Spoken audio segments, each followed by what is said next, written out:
Это очень плохо, то есть когда будущее государства, безопасность государства любого зависит от хрупкого геополитического баланса, который находится в руках других игроков.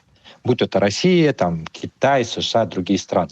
То есть это значит, что государство, которое зависит от этого хрупкого геополитического баланса, оно имеет большое количество уязвимых зон.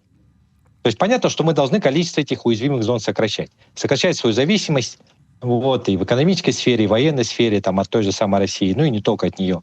Активно наращивать свой экономический потенциал, укреплять политическую стабильность не за счет репрессий, а за счет повышения легитимности власти, увеличения поддержки населения, проводить более эффективные экономические реформы, чтобы страна была действительно сильным экономическим игроком, с которой тоже могли бы считаться. Но, естественно, наращивать военную мощь. Но будем реалистами. Во многих сферах мы уже время потеряли. То, что сейчас мы пытаемся где-то нарастить, это требует и времени, и ресурсов. Вот даже как пример с КТК. Да? То есть, за 30 лет подвязались к этой трубе.